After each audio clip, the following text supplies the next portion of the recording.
Welcome back. It's Mrs. Schreiber again. And today we're going to do a lesson on nonfiction and Welcome back. It's Mrs. Schreiber again.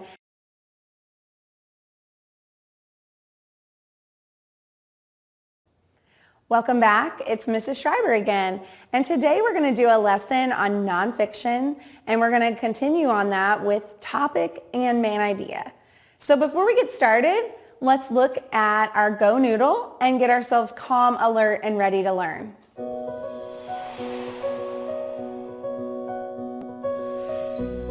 This exercise will teach you how to gain control of your stressful energy when it gets too high to handle. Close your eyes, listen, and follow along. Or keep your eyes open and follow along that way. It's up to you. Sit tall. You can be on the ground with your legs crossed, or in your chair with your feet flat on the floor. Now imagine that you can look up and see the sky. And up in the sky, way up in the sky, is a balloon. If you'd like, you can choose a color for your balloon. Keep the picture of the balloon in your mind. The balloon's string reaches all the way down to your hands. Hold on to the string. Imagine that you can feel the pull of that big balloon. Imagine that the wind pushes it from side to side. Or imagine that the wind actually tries to pull the balloon higher into the sky. Maybe you can feel the gentle tugging of the string in your hands. Now try to bring your balloon down. Be careful to go slowly. You don't want the fragile string to break from pulling too hard or too quickly. Take your time. Imagine that you can gently pull the string, hand over hand. The string collects in a pile at your feet. Hand over hand, pull after gentle pull. The balloon appears to come closer. It might even become easier to bring it down in your mind as it gets closer to you. Keep bringing it down, closer and closer. Some others' strings might be longer or shorter than yours, and that's okay. Just bring it down at your speed. Focus on your balloon. Keep bringing it down. Your colorful balloon may now be within your reach. Pretend that you do not need to use the string anymore. You can actually hold the balloon between your hands. Notice if you can feel the balloon in your hands. Be gentle. Imagine that with your next out-breath, you can open your hands and release your balloon. Let it go. Notice in your mind where it goes. It could be different for everyone. Just remain still for a few more moments and watch your balloon drift away.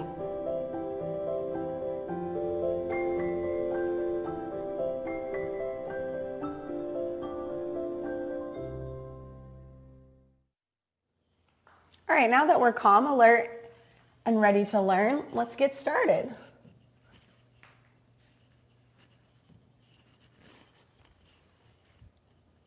Okay, we're going to continue with some word work, and like we have been practicing with our word work, we've been looking at homophones and antonyms and synonyms, and today we're going to work with some words and look at the ending sounds.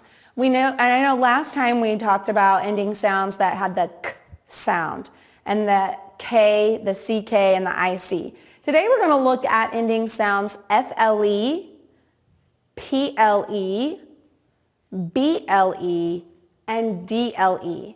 And I'm going to say a word, and then I want you to shout out at home which column you think that that word should belong in. All right, are you ready? The first word is table. Table. We sat down at the table. Which column do you think it belongs in?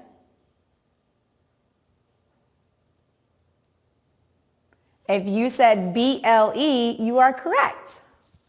table. The next word is people. People. The people were walking down the street.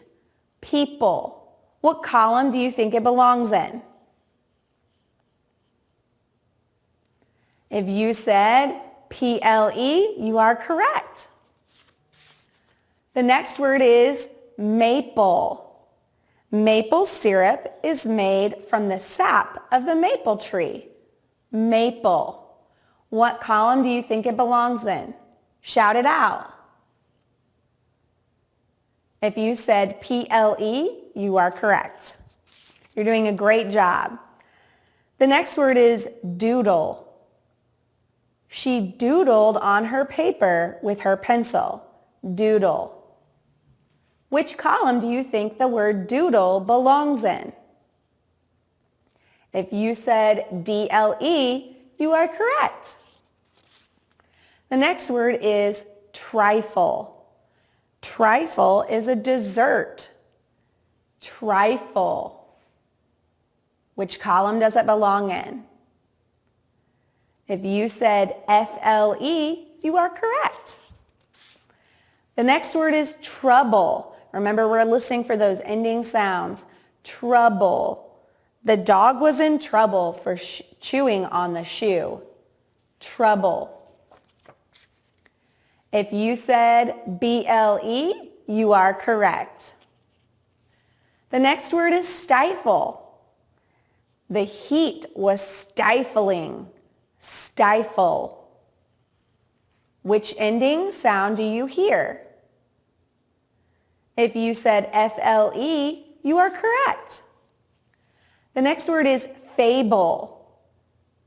Fables have a moral in their story. Fable. Which word ending do you hear in the word fable? If you said BLE, you are correct. The next word is waffle. The girl ate her waffle all gone. Waffle. Which ending sound do you hear? Waffle. If you said FLE, you are correct. The next word is cradle. The girl rocked her baby in the cradle. Which column does the word belong in? If you said DLE, you are correct. The next word is ruffle. Her dress had a ruffle on the bottom. Ruffle. Which ending sound do you hear? If you said FLE, you are correct. The next word is needle. You need a needle and thread to sew a button. Needle. Which ending sound do you hear? If you said DLE, you are correct. The next word is staple. The teacher used a staple to hang my paper. Staple. Which ending sound do you hear? If you said PLE, you are correct. The next word is couple. I have a couple of books I need to read. Couple. Which ending sound do you hear? If you said PLE, you are correct. The next word is stable. The horses are in the stable to stay safe from the storm. Stable. Which ending sound do you hear? If you said BLE, you are correct. And the last word is noodle. Spaghetti is a type of noodle. Which ending sound do you hear? If you said DLE, you are correct. Way to go in working so hard with your words today. Now let's look at our fluency passage. Remember, we are going to read smoothly, read with expression, read with meaning, and read just at the right speed. We're going to be reading an excerpt from No Food to Be Found. And remember, an excerpt is just a chunk of the whole passage. While I'm reading this passage, and I want you to follow along, you can read with me. See if you notice, if you can hear or see any of the ending sounds that we just practiced with the FLE, the PLE, the BLE, and the DLE on the ends of words. They waited until the middle of the night so none of the people would see them. Then Chip and Josh found a group of their rat and cat friends. The group huddled together in the alley to discuss the plan. Chip said to the group, "We've got to be very quiet. If we make too much of a racket, the people will wake up. They don't want us around, so if they hear us, we'll be in trouble." Chip and I found this big pile of tangled cable. It took a long time, but we were able to untangle it. I am going to tie the cable to the handle at the top of the trash can next to the dumpster, Josh explained. So let's look back and see if we can find any of those ending sounds like we just practiced. I see one in the very first sentence, the word middle. See the DLE on the end. I also see the word people. That was one of the words that we used as an example. People with a PLE. And huddled, it has the D on the end, but that's showing us it's past tense. But the DLE right there at the very end of that word is like what we practiced. Another word, people, and trouble. Trouble was also in what we just practiced and I gave you as an example word. The word tangled and untangle, which means untangle means you got it undone, so it's not tangled up in a mess anymore. And then cable with the BLE and handle with the DLE. So again, we found some words while we were reading that were matching that ending sound that we were practicing. All right, let's get started with some of our reading today. We're going to focus on RN 2.2, which says to identify the main idea of multi-paragraph text and the topic of each paragraph. So today, I can identify the main idea and topic of a paragraph. We're going to focus in on just a paragraph today, and then we'll continue working on this skill next time. So let's review a little bit. Topic versus the main idea. What is the topic? The topic is the big idea or subject that the author writes about. So it's one or two words. The main idea is a statement that the author makes about the topic and what the text is mostly about. And it's a sentence. So the topic is one or two words and a main idea is a whole sentence. The topic is usually a general subject and the main idea is a complete and more specific idea. And the topic is usually given in the title so that we have a hint about what we're going to be reading about. And the main idea is usually found in the text. Usually it's found in the first sentence, but also it could be found at the end of the text as well. Here's an example. So the topic would be plants, and the main idea is plants need 4 things to live. So I know that in this section, if I kept reading, it's going to tell me first they need this, and then the other 3 things that it needs. So thinking a little bit more about main idea, the main idea is what the text is mostly about. We want to look at the title and the pictures for the main idea. So we're looking at those text features. That's why they're really, really important. Sometimes the main idea is in the first or the last sentence, and we want to look for clue words repeated over and over. That last one is really important when we look for the topic. Usually when we see a word repeated over and over and over again, that's what the topic is about. So let's think about something for a second. I'm going to show you some pictures, and I want you to be thinking, what could my topic be if these were the pictures that you were given?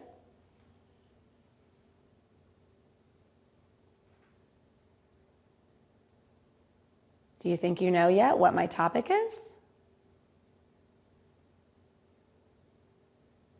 My topic is soccer. That's right. Good job. So I have a soccer ball, a soccer player, and a soccer goal. So all of these things make up the topic of soccer. All right, we're going to practice. I have a couple passages and we're going to try to identify the topic and then come up with a main idea for each passage. So my first one is, ice cream is the greatest dessert. Ice cream is always sweet and delicious. It cools you down on a hot day. It comes in many different flavors like chocolate, pistachio, and cherry. You can add toppings to make an ice cream sundae or just eat it plain. Ice cream is great in a bowl, on a cone, and even with fruit. You can buy ice cream almost anywhere, and you can even make it yourself. People love ice cream because it's the most wonderful dessert.